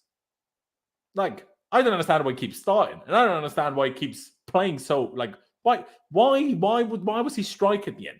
And why did Ben Chilwell, the first long ball Ben Chilwell played all game was 2 minutes after Sterling became the striker and Aubameyang came off. I'm like, bro, when we have a real striker, you play no long ball. And as soon as we have a 5'7" guy up front, you play a long ball. What is this? It's like back in the day when we had Giroud. As soon as Giroud came off the bench, we didn't play a single cross. While before that, we had someone else on the pitch. We played one cross after the other. Sometimes I don't understand why these things happen. But hey, I understand I'm being a bit too harsh when I say 0, but it's also a little bit for, I don't know, what's the right word for, to put a marker down, because I'm like, no, we can't just because someone's a new signing, we can't just always be nice to them. But our own players and Mount and Havertz and Chilwells, we are always super harsh, and everyone always love to cheat. The amount of time all these players have been absolutely slated to shit for way better performances than Sterling has been putting over the last month. I don't understand why this is a new signing thing. I don't know if it's no one wants to admit, or is scared of, on Twitter, other fans ridiculing us for a bad sign. I don't know what it is, but I always feel like a new signing always like, oh no, he's not bad. It's the same thing with Lukaku last year until the interview came out. It was the same shit. I don't get it. If someone's bad, you can say he's bad, no matter he's a new signing. I mean, you can disagree. If someone says you don't think he was as bad, that's totally fair. But I just always feel like it's this underlying thing. Oh, but he's a new player. I'm like, I don't care if he's the new player, man. It's October. Like, come on. You need to be better than that. You just need to be better than that. I'm sorry. Vijay, do you think I'm very harsh? What do you think of Sterling? The one player that I would agree with your zeros is Raheem Sterling today. I'm not going to contend you on that one. Raheem Sterling is a 0 for me today. First thing is that particular shot that you mentioned. He had all the time in the world, still trying to, finish it on. I mean, he could have just hit the ball towards the left bottom corner because that space was wide open. He decided to go over the goalkeeper to the right end and ended up, hitting the bar. Not just that one, he had another chance that Ruben Loftus-Cheek, wonderful assist. He decided to hit it straight to the goalkeeper. These chances are something that you need to take, especially when you've been struggling the entire first half defensively, right? You have to provide something on the attacking areas of the pitch just to make sure that you relieve the defense of certain duties, and you had that responsibility. I don't think so. He understood that responsibility, or he was able to satisfy that responsibility that was given to him. Like you mentioned, there are certain facets that is required for a striker or a winger, and you mentioned that he did not have most of it. We were fine with him not having most of it because he was still clinical. He was still able to find the right spaces and run and get goals for City. He was doing that very well, and that's the reason why we caught him as well. But I'm not sure if he's able to do or replicate the same thing that he was doing for City, not in the previous season, but the season before that. I don't think so. That's the same Sterling that we are seeing right now. He's gotten a bit more slower. He's already not physically, one of the strongest player that you see on the pitch for a striker. So you know that you're not getting that. You also are not getting any headers because Chelsea. He had a really good header today, and he only put it slightly wide. That was probably his best effort. I know the bar, but I don't rate his heading as highly as I do his shooting. Do you know what I mean? So I let him off a little bit more for a bad header than I let him off for a bad shot. Do you know what I mean? But again, fair enough. I mean, can certainly be in. Like it's an unbelievable cross from Conor Gallagher. Yeah. I mean that cross was good, and the best part of it was since the cross started coming in, like it was actually traveling away from the post, right? The way that he crossed it, which means he lost the marker, and he was free for the header anyways.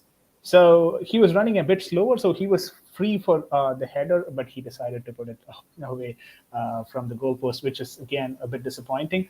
Raheem Sterling, a 0 for me. I don't want to talk a lot about Sterling because it's not the first time he's doing this. I think he's had a streak of bad games for Chelsea. I think it's time for him to sit out for some time and then, just try and understand what's going wrong and try to correct it and then probably get back on the saddle.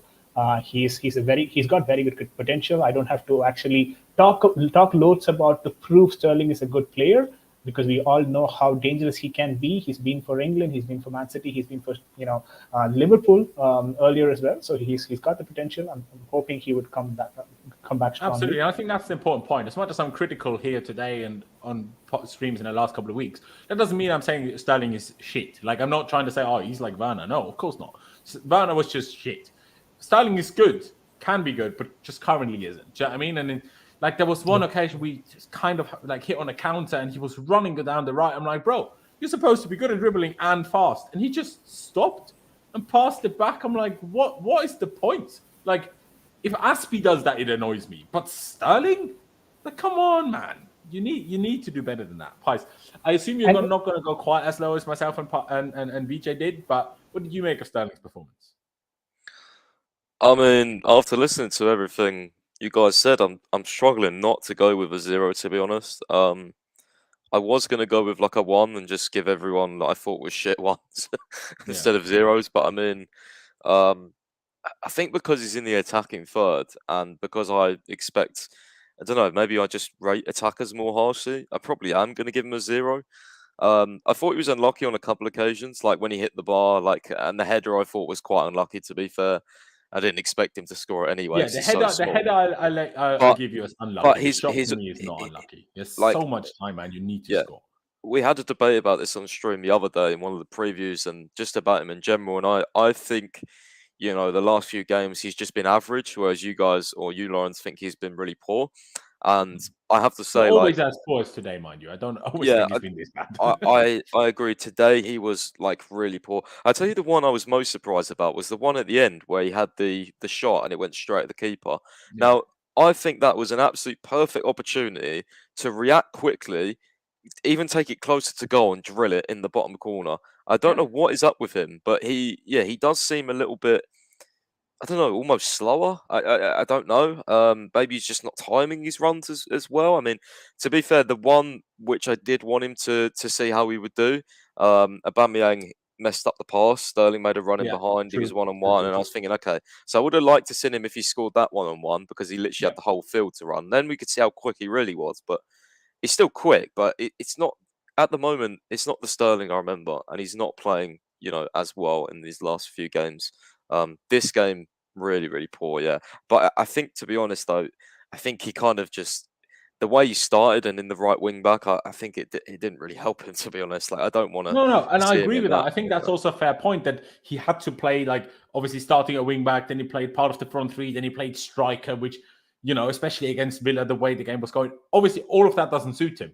But for me, the solution isn't moving him around in three positions. For me, the solution is take him off. Or don't Like, start him. in my opinion, that I think the times where he's played well for us is off that sort of left-hand side in the attack. I don't want to see him too much on the right. I don't really care what he did for City. I was under that assumption he was better as well on the right. Maybe just all-round performance, but got more goals off the left. But for us, it clearly isn't the case. And yeah, I mean, I saw Graham Potter talk about, like, he needs to find the wing-back balance because of, he said Sterling didn't work there. And I was like, but he referenced the Salzburg game, and I was like, why? He played off the left, like left mid or left wing on the Salzburg game. It wasn't even like this was an No, it actual was left wing wing back. back against Salzburg. How it was like Yeah, but Cucurella he playing left plays centre back, like but not he, really, yeah. yeah, he played. I He guess played that up was the so idea high. probably today as well, that he wasn't going to be a real right wing back either. I don't think that was the idea. But I think the way the game went with us having so little control and Villa putting us under so much pressure, he obviously never really got to be attacking, I guess. Do you know what I mean? Yeah, I guess so. But we'll never know for sure. Go on though, sorry. No, I'll have to agree with your guys' ratings. Yeah, it is what it is, isn't it? Yeah, it is what it is. And quickly, I just wanted to ask you this question because we are on Sterling, right? Once Aubameyang was taken off, we had Sterling play in the center for some time, and Conor Gallagher was playing on the right flank. And he tried to cross in the ball at that point in time. And then they interchanged. Conor Gallagher came to the center during the defensive side of it, and Sterling had to go on the wing. So it was a bit confusing at that point in time until Broja came in. I've got to say, sorry, VJ, while you were just on this, I agree with the Sterling up front thing. I'm sorry, I like Graham Potter, but what does Broja have to do to get like viable minutes? Like, why is Sterling striker over bringing on Broja? That for me baffled me today. Like, don't start giving Broja like petty minutes off the bench. Like, this guy clearly, like, he's not going to develop if you're just going to do that. Like, even because Sterling was not playing well as well. Like, does that really help him by just putting him striker? Like, what the fuck's the point in that? Like, no, exactly. Like, and Havertz was poor, but not as poor as Sterling. So surely just leave Havertz on and take Sterling off, and then you don't need to have Sterling at striker. I think by the end, the reason was probably we only had one sub left. So just in case we get an injury, you don't want to bring on Broja too soon. Because obviously the other subs were kind of all necessary to bring us back into the game. Koulibaly was necessary, Aspi was necessary, Jorginho was necessary. And I don't know if Aubameyang was fully necessary, I suppose. Did you have to bring Gallagher on? But I do also think Gallagher helped us a lot. So I guess that worked. But I agree with you. Broja deserves more minutes. And Broja, because Aubameyang, maybe Broja should start on I was going to say, I don't know whether it's just because he's stone-faced in general, but when Broja came on, I didn't think he looked very happy. So yeah, I was not really surprised. I don't know if there was anything in that at all, but yeah, he just didn't look very happy to me. He was like, seriously, kind of thing, 88 minutes. Like, I don't know whether that's just because he's stone-faced. Maybe he was cold or something. I don't know, but yeah. It could be anything. Sorry, VJ, you were That's trying to the thing, say right? No, I was just that's exactly where I was going to, because Broja should have come a lot more earlier. People say that he's getting already his 10th, substitution off the bench. Yeah, in terms of numbers, you might see 10 substitutions, but then how many minutes has he really played? Most of these substitutions has been on 87, 88, and 89, which doesn't really help a striker like him. And he's also managed to put one goal in the time that he's been offered. So I think him playing for a lot more minutes would have done a lot, will do a good job for his confidence. But I also understand your perspective, Laurenz. Today, maybe the way that we had to chop and change the defense, maybe we didn't have enough substitutions to get him on earlier. Yeah. I mean, against Wolves, he obviously came on earlier, got himself a goal. But yeah, here we are. Let's get to Kai Havertz then. Now, he was poor. He had this one moment there, the little run with which he assisted Sterling's then in the end shot against the bar. Otherwise, there wasn't much there. I can't lie. I will also say, Tuchel and Potter are now doing this. In this Like, I don't like him on the right either, but on the left, it's extra bad. Why are we playing him on this left, kind of behind the striker, wide 10? Like, stop it. Why do all these managers do it? Every time he's played there, it's been shit. So either play him somewhere different or don't play him. But don't put him in this position. It never works. It never does. Stop doing it, man. It pisses me off. Like, you have Pulisic sat there, who last time he started, scored and played really well. And my guy's now on the bench, unused sub for 2 games in a row. I'm like, what's happening? And, you know, obviously certain Pulisic fan on Twitter I already saw, like, having a go again. But you have to then question, like, how can you play well against Wolves and then not be involved for 2 games straight? Like, either Potter is mental or he doesn't train that well. Like, that's the only explanation I have, because everything else will be agenda. And surely not every manager in a row can have an agenda against only Pulisic. You know what I mean? That would be unlikely. Now, it's possible, but it's unlikely. So more likely is that he just trains poorly, which, if that's the case, why? But also, we don't know if it's the case, so I'm not going to hold that against him because I don't have proof for it. But what I do know is Kai wasn't good. He had that one run, but otherwise, there was nothing good in there, really. Pice, I'll go with you first. Did you agree? But also, do you agree that why is he played in this position? Yeah. Although, for me, I seem to remember a lot of the time, for me, was off the right-hand side as well. I think he was drifting quite a bit. But, yeah, I don't think he played that well. Oh, yeah. Well, once we switched, you know, with Ruben to right wing-back and Sterling moved up, then he was Sterling more went on to the the right, left and Kai wasn't was it? on the right. Yeah. That's probably what I noticed then. Writing's going to be difficult because, again, I feel like he ghosted quite a bit.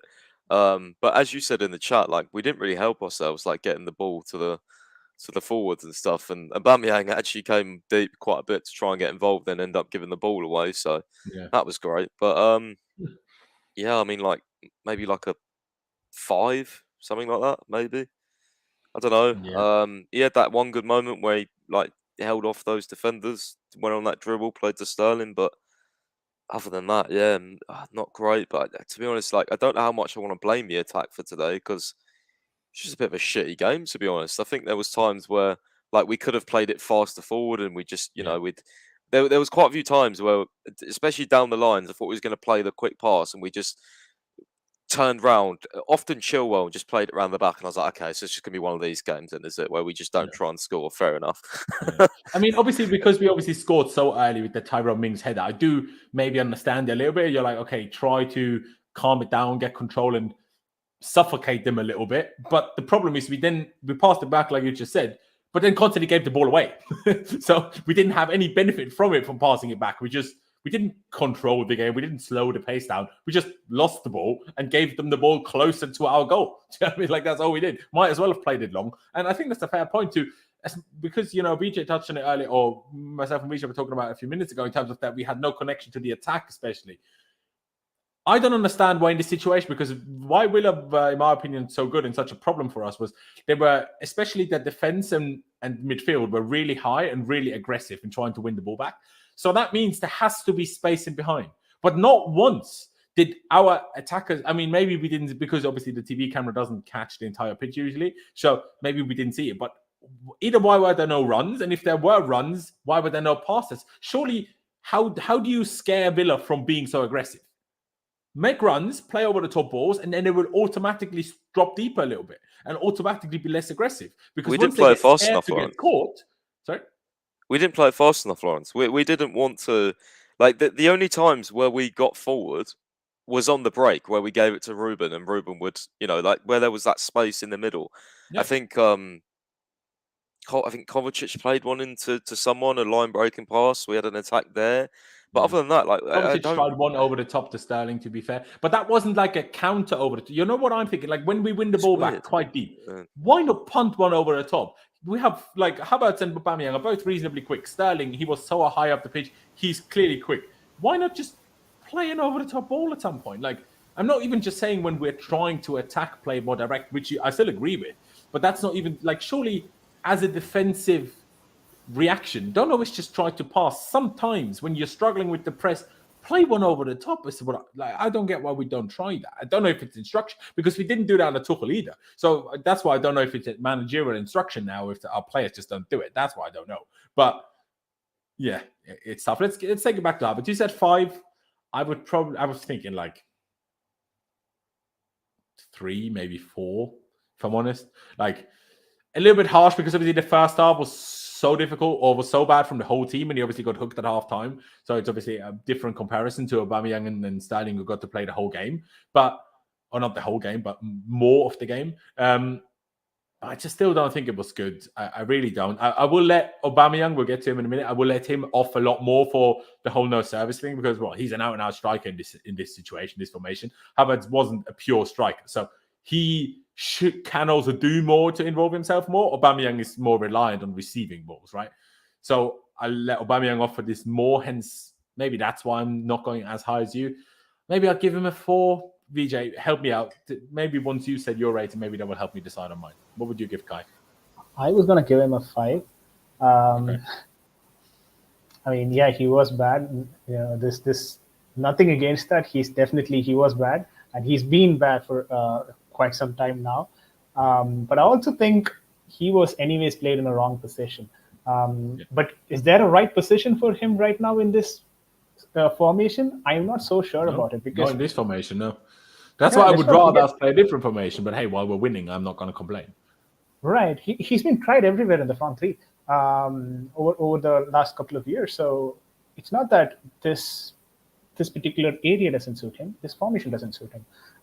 What can we better do to get him, to a goal-scoring form? Maybe change the formation. But would we want to change the formation when we're winning games?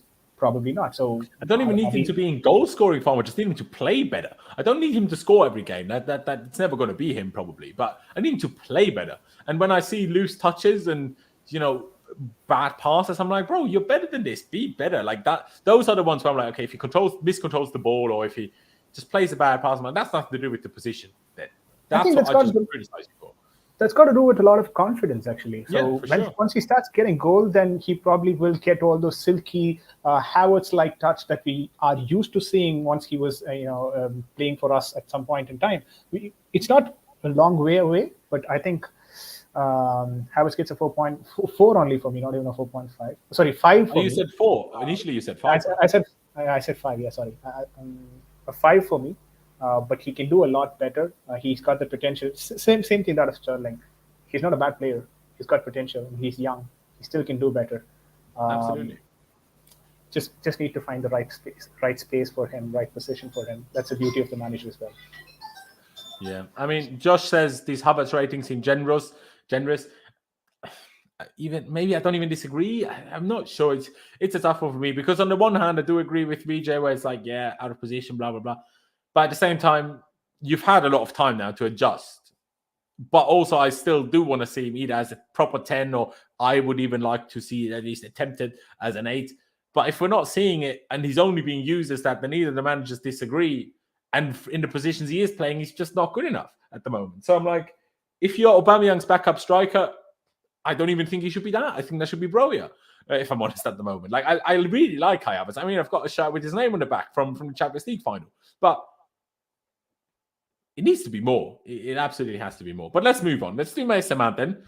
Now, he was good overall, but obviously the 2 goals were huge. Like, yeah, Tyrone Mings helped him. But how many times have our players missed sitters? Was that finish easier than Sterling's header? Probably not. Obviously, Sterling's not as good at heading. But still, Mount took it well, put it in the side netting. Great goal. Very early. Fantastic. Phenomenal stuff. And then the free kick. We'll still have our debates. Maybe I want to see back more. Maybe I want to see, I don't know, a goalkeeper, maybe give their perspective on it, someone that understands goalkeeping more than I do. Because to me, it wasn't a proper knuckleball because the ball spun, so it had a bit of curl on it. And unless my physics are wrong, I'm pretty sure you can't be a knuckleball while it's spinning because isn't it either the one or the other? Obviously, there can be a little bit of spin, then it works, but it had too much spin for me. So I'm still not sure if the goalie had a stinker, but it doesn't flipping matter. He got it on target. He forced the keeper into a mistake. And the second one, he pounced on their mistake. And money makes this back, man. Even when he scored only the first one, not even when he scored the second one. You know how until 2 weeks ago, everyone was like, oh, Mount is shit, and he's this and he's that. He's already our highest, the player with the most goal involvement of all players in the squad. Is that mental? Do you know how mental that is? I think that's mental. Pies, let me go with you first. I mean, unless it's wrong, but Nizar Kantella tweeted, so I assume he would know. Although he did also the other day think it was Zakaria that came on, who wasn't even on the bench, and it was Chukwuemeka, so who knows. But still, how that basically happened in essentially 2 games, my guy went from having 0 and 0 to having the most goal involvement of any team, of any player in the team is crazy. But hey, if he's back, if he's in good form, my guy was even a doubt for the game today. He was like, had a scan on his thigh for a bruise and stuff. Had to play the whole game, won us the game alongside Kepa. Brilliant stuff. Now, am I going to go crazy high like a 9? No, because I still think as a whole team, we weren't good enough, even with 2 goals, to give that kind of rating. But I will give him an 8. I will give him an 8 because the 2 goals were obviously huge, and him and alongside Kepa won us the game. So I will give him an 8. VJ, I know I said I will go with Pies first, but let me actually go with VJ first. I feel like I have always made him go last so far. VJ, Mount, would you say an 8 is fair with the 2 goals, or what would you give him? He still decided the game, so I'm going to go with a 9 for him. Oh, shit, something bad has happened. Okay, I think the transformer just burst off here. Anyways, it's too much of rain here, so can you guys hear me? All loud and I clear? can hear you, yeah. All right. So what I was telling is I'd probably go for a 9. His goals were the game changer, though you could still argue Kepa saved us. But we needed the 3 points, and that 3 points was provided by Mason Mount in the broader context of the game. I think he's the one who made the difference. That free kick for me was probably one of the best free kicks from Mason Mount. The distance, I wasn't really expecting him to score from that distance. I think some of it also has to do with the kind of bad positioning from the goalkeeper in his line, but still fair play to Mason Mount. Also, he kind of, I think I read one of the stats there. Let me just check. I think that was an important stat. He has probably scored more goals age 23 and 279 days. Mason Mount is the second youngest player to score 25 Premier League goals for Chelsea, after only Eden Hazard, who scored 23 years in 271 days. So he's probably the second youngest player to score 25 goals for Chelsea, an important stat. As someone who's not seen, to be a goal scorer in the way that he's played for us, most positions, but I think, to be just below Hazard. Although that is a little bit of a skewed stat, because obviously Hazard, started later, because we signed Hazard at 21, and Mount made his Chelsea debut at 19, right? So like he had 2 years extra. True, and also, but you could still argue Hazard was more of a winger than Mason Mount is, right? He plays in multiple positions. So, sorry, Salah missed us absolutely. I just put that in the chat. What is he doing, man? What a clown he is. Sorry, BJ. It's fine. I'm still happy with me giving Mount an A, so maybe I'll have to readjust that. But you finish off VJ first, then I'll go to Pies. Yeah, so I was just saying that I'll go for a 9 for Mason Mount. Absolutely brilliant performance. He's starting to, become a threat for not just Chelsea but also for England. Hopefully, what a stay from Edison for us. So Fair Mason play. gets a 9. Fair play. I might readjust my score after I've had what Pies has to say. Pies, would you give him a 9? Whereabouts would you give? Well, what rating would you give Mason Mount? I want to give him like an 8 or an 8.5. Maybe I'll be awkward and go in between. Just because I think he scored the goals. I don't think he was that involved to the AC Milan game. He was amazing all round. But he did get 2 goals, and the first goal was a really good finish, and the second goal, I definitely think he intended to do it, because he said after in the press conference that he wanted to hit the valve, and that's how he got the swerve on it. So maybe he anticipated, obviously. Maybe also need to see a different camera angle where you see it better. Yeah, it kind of seemed to me like Martinez was going to dive to his left hand side. It kind of thought maybe Mount thought he'd do that, so he'd hit it on the valve and catch him out. If so, that's really clever. It was initially of the initial camera shot. I thought it hit the far side netting, or basically the far corner. But then on the replay, you saw it kind of not fully in the middle, but just off the middle to the right. So I'm like, that's why I'm a little bit, But, yeah. Thanks. Go on. Sorry. I mean, we'll never know what his planning was for that. Whether he was just, whether he was going to go in the far left, but or that's what he thought Martinez was going to do, and therefore Martinez clearly thought he was going to do that because he was diving left and then thought, shit, I need to go back to the middle because of the swerve, and then he just too fast. The pace was too fast. He hit it really well.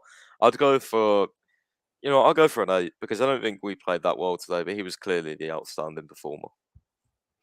And that's what I'm thinking as well, because people saying I'm harsh and 2 goals, what more do you want? And I understand that, but the 2 goals, well, one is a free kick, and as much as it's a good free kick, it's a free kick, and the other one is, well, benefiting from a mistake and then just literally being right in front of goal. So while and it's still huge because it won us the game, I'm trying to rate his performance, not just 2 goals, right?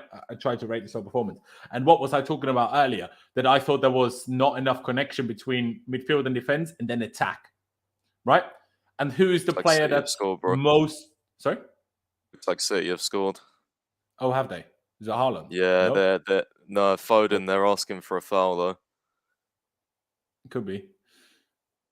Liverpool crying. But yeah, so what I was trying to say for Mason, who is the player of the front three that's most supposed to connect the midfield with the attack? That is Mason. And while he did the best job of any one of the outfield players, without a shadow of a doubt, we all saw the game and we all saw that there was a lack of connection between midfield and attack. And therefore, I'm like, as much as he did a good job, for me to give like 9s, I think he also has to do that side of things better and not just score. I don't know.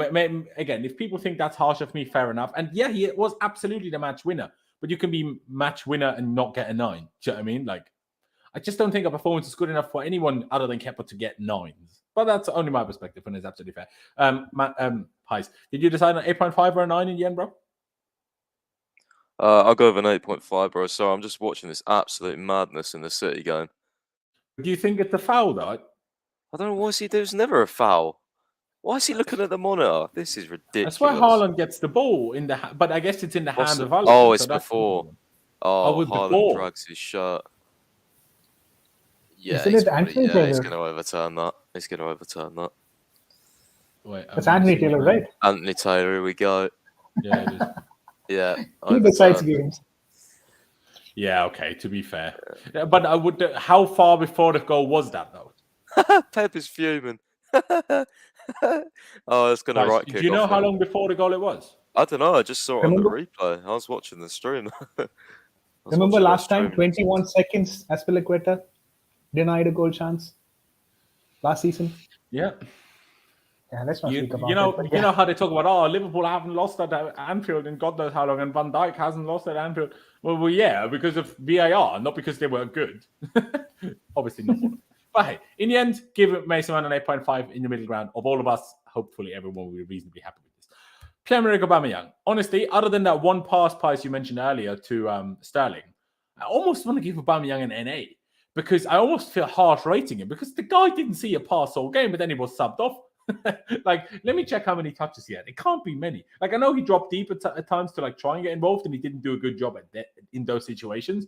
But I'm like, thankfully Jota bottled that.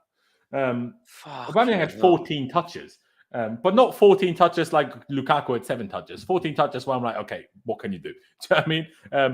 I almost want to give him an NA, and if I'm not giving him an NA, I'm tempted to give him just an average 6 because I'm like, I don't know what to criticize. And I don't know what to praise. So maybe just give him a 6. I don't know. What's your perspective on it, Pies? I mean, if you're critical, you could say, if you're critical, you could say he didn't really do enough. But again, I think this wasn't. I mean, even Graham Potter said that, if we have to suffer in some games, we'll suffer, and it was kind of on that tone. Yeah, I don't know. Like, I think in previous weeks we did almost concede because of his back pass. That is true, actually. That is true. And again, in previous weeks, I did praise him for like getting involved in the build-up and things, and I give him good ratings for that. So I guess perhaps because he didn't do it so much in today, maybe I have to give him a rating, and I'll probably go with like a 5.5, so just below average. But again, I don't think all of it was his fault. Yeah. Yeah, to me, it was just the case we didn't get the ball to the attackers. So then what's the attackers supposed to do? And that obviously counts the most for the out-and-out striker. But yeah, okay, you're going to go 5.5 with that back pass. that I've now been reminded of. Maybe I'll say 5 on my end. VJ, what about you? We have a 5 and a 5.5. What do you give for Aubameyang? I assume you're going to agree that it's difficult for a striker when you get so little service. It's 14 touches and no more than that. So true. That's the reason why we've punished the midfielders with that low score. So I guess Auba will get 5, given what he had. He could have done better, but it's what it is towards the end. He's a lot better than what he played today. So again, one more person who's got tremendous potential. Just this game was not his game. 5 for Auba.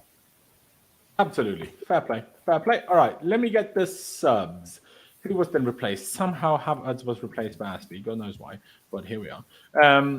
Then who was the next sub? Was the next one Georgie for Kovacic? No, it wasn't. It was Gallagher for Aubameyang, which again, I didn't really understand. And then the last one was Broja for Sterling, wasn't it? That 5? That is 5. Okay, so let me shift it around to what it was like once we did make those subs. Aspie, of course, right wing back. And then actually initially we then played Aubameyang the left, Sterling the right. Initially we then played like that with Mount as a 10 behind 2 strikers, and then it obviously shifted again. But let's do Aspie and Koulibaly first and foremost. Koulibaly I thought was very good. Now he got himself booked, but that booking was mostly because Mason Mount stupidly gave the ball away, and Koulibaly, he had to do something. And unlike Chilwell, he didn't just let the guy run and cross. He just did something about it. I'd rather it that way. Do you know what I mean? Oh, bloody hell. This is a crazy game. Obviously, I have no sound, so whenever I watch something crazy is happening every time. I'm fucking furious. Right, you know how Taylor got told to go to the monitor and review that sort of shirt pull? Yeah. Someone's just put the Cucurella, obviously, when the Spurs game, Romero pulling his hair up and saying, "Oh, that's just triggered me again now." Now I thought he could have gone to the monitor. Yeah, we could be 2 points closer. We should be 2 points closer. Inconsistency. Fuck. Yeah, that's a big problem. But yeah, Koulibaly, I thought was very good. I thought brought a lot of stability. I thought brought a lot of defensive experience and defensive ability, which we were just lacking so hard with Cucurella in the first half. And maybe it made him look better than he actually was, that he came on for Cucurella was so bad first half. But still, I'm thinking like 7.5 is probably whereabouts I'm thinking. Pies, what about you? I'm going to go 6.5. I did think he was good. I do think he got a stupid yellow, though. And, I mean, I don't know what it was. For me, he just looked like a little bit awkward on the ball today. I thought he was lucky to get a few passes that he made. There was one where could have gone horribly wrong. He drilled it over to Aspie. And it was lucky, that one. I agree. Yeah, I'll go 6.5. He definitely was good, but don't think quite a 7 for me. Okay, fair enough. BJ, what about you? I got 7. 7 and a 6.5 so far. What would you give Koulibaly for his second half? I know he got an yellow card, but still he was the one who transformed the defense after he came in, so he gets a 7 for me in this game. Fair dues. We'll give him a 7 then. Aspie. It's a weird one because he came on, but I didn't really notice him all that much, either defensively or offensively. Like, not in a bad way, but just like, I don't think he did anything great. I don't think he did anything bad. Hence why I was thinking 6. VJ, what would you say about that? Yeah, wouldn't say he was non-existent in the game, but then I think he did what he was supposed to do. Better than Sterling, of course, in that position. So I would say he gets a 6.5 for me. Maybe I'll go for a 6.5. If 6 is the average, then probably 6.5. Okay. Because he had to play with Chalobah again, and yeah, he did. No, it's Chalobah. Let's not be too harsh on him. Chalobah's been good recently. He has never lost a game that he started for Chelsea. Okay, but you said 6.5. I said 6. Pice, what would you give Aspie? Probably a 6, I would say. Give us good defensive stability, I think. Calmed us down a bit in possession. Didn't really notice him too much other than that. But yeah, probably go 6. I think, I tell you what did help us was the experience of both of them coming on half time, I think. That definitely helped us. And I'll gather Koulibaly will start on Wednesday. Maybe Aspie will start as well. Let's see. Might well be the case. I wonder if we're going to do a back 4 on Wednesday just to give Thiago Silva a rest and play Koulibaly and Chalobah. But We'll have to wait and see. Maybe it's Koulibaly in the middle, Chalobah on the left, Aspi on the right of a back three. Who knows? We'll have to figure it out. All right, then. Let's do Gallagher first. It was good. I mean, should have had an assist. That was a wonderful cross. And I personally thought his energy helped us a lot in that game. Now, I'm not necessarily saying he did so many especially great things on the ball, but I still think his presence and the way he runs about, the way he just how active and energetic he is, I still think that helped us a lot today. So that's why I was going to maybe even go 7.5 for Koulibaly, because I'm tempted to give Gallagher quite a high rating, even though, of course, he gets a rating with the star. But I guess on that, maybe I'll then say 6.5. But I still think I was pretty happy with him. Price, what about you? Gallagher, Yeah. he could have got that assist, couldn't he? I think it was he the one who put the ball into Sterling. Yeah. Yeah. So I was almost tempted to do an NA if he didn't do that, to be honest, because I didn't really notice him that much. But yeah, I don't know. Could I give him a rating for one cross? I just thought his energy helped us so much as a team. Like I even said at half time, I think bring Gallagher on just to give some more legs, and I think that was also why he came on for Aubameyang, because to provide legs. I think it was not to do, he's better at being a striker than Aubameyang. Clearly not. But we just needed someone that has the engine to just sprint constantly, because Villa required us from us today, I feel like. Yeah, true, but I don't know. I didn't see him, like, personally, I didn't see him, like, buzzing around, winning tackles and all that sort of thing, so... Yeah, I don't know. I agree. I'd probably have to give him, like, an NA or, like, a 6 for the cross. I don't know, for me, personally. Not sure. No worries. VJ, what about you? That cross, if not for the cross, then probably a couple of turns before the cross to get the cross through. Conor Gallagher was good today. I like the way he played, like how Laurenz mentioned, good energy from the front. He had to play as a striker at times as well, on the defensive front, like not on the attack, of course, but when we moved to a defensive phase, he was the, he was the tip of the spear, leading those tackles. Couldn't say he was very successful at that, but still had a decent job. What do I give him? I'll go with the 6.5 though. Okay, fair enough. Jorginho, does he get a rating from you, Price, or NA? No, I think he gets a 6.5. I think he helped us a lot in possession. I think he helped us calm us down. I thought he was good when he came on again. That leadership off the bench, I think all round, Koulibaly, Aspi, Jorginho helped us today. I would give him slightly above average. I think he helped us quite a bit. Yeah, I'd probably agree. As a sub, I'd almost be willing to give him a 7, like not directly comparable to Koulibaly, because Koulibaly, of course, played a full half. But in terms of impact, in terms of how much he helped us. But again, like I touched on earlier already, why I didn't hold it against Kovacic. Maybe I shouldn't hold it too much for Jorginho, because it came around the 2-0, didn't it? So, and the 2-0 itself obviously helped a lot. So you know what? I'm going to agree with you, 6.5. VJ, Jorginho? I didn't know why you wanted to give an NA for him, but I felt this is something that I kind of always feel when Jorginho is on the pitch. Once Jorginho is on the pitch, we tend to talk a lot. Like the players talk amongst each other a lot. I'm not sure if he is dictating the play or anything, but then he likes to talk. Oh, he definitely dictates the play for sure. Yeah. So I felt that was very helpful today.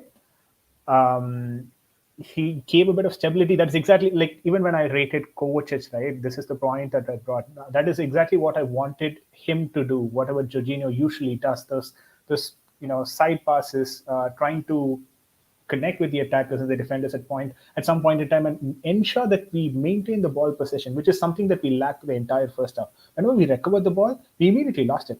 You could argue that it was because of the high press from Aston Villa, but also we lost it because we were not able to hold it, and the midfielders were partially responsible for that. And I think it's also not just the actual passing is why we lose it, but I think when we don't have Jorginho, sometimes some of our players need Jorginho telling them where to go, so they receive the ball in space.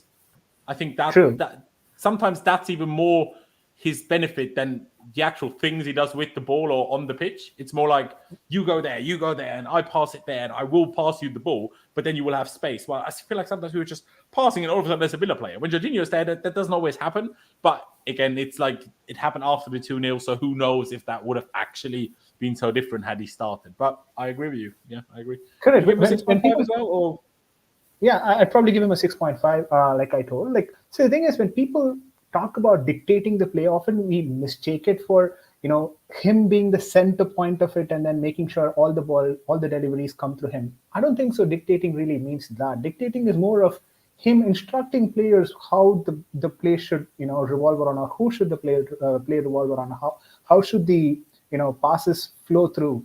I think he does a good job in that, and that's probably the reason why Jorginho is in this team for a long extended period of time, as much as a lot of people hate him to be in the team. Yeah, absolutely. All right, Broja obviously didn't play long enough to get a rating, so let's finish it off with a rating for Graham Potter. Vijay, why don't I go with you first? Wasn't really tactically that spot on today. I think he was a bit lucky with the first goal that we got, and it was from there Villa trying to catch up with us. Steven Gerrard as well. He did not face one of the best managers in the league anyways. I think his losing record is the third worst in the league from the day that he's taken over as an Aston Villa manager. Eight losses already, and he's not doing a really great job. So when you play against that sort of a manager, you would expect us to be tactically more suitable. We kind of lost that plot. Lucky that we had better quality players to get us through the game. So Graham Potter, if I were to rate him for today, I'd probably go for a 6, an average one. Yeah, it's a difficult one. Pice, what about you? Vijay gave him a 6. What would you give Graham Potter today?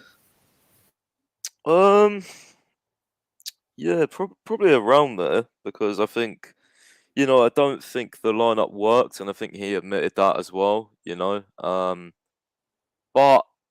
I think the subs helped. I think his experience, maybe, or lack of experience, showed. But again, I think, the team that we played are quite hard to sort of analyze, I guess, when they're in this difficult moment, difficult run of matches. And I think, with the lack of preparation Chelsea have just in general lately, it's like only a couple of days before games, so it's quite hard to get everything right every week. And I think he's done so well. Especially because obviously he's not been here for long, so he doesn't really know all the players that well yet. Like, he needs to figure out first, can I put him at wing back for a game?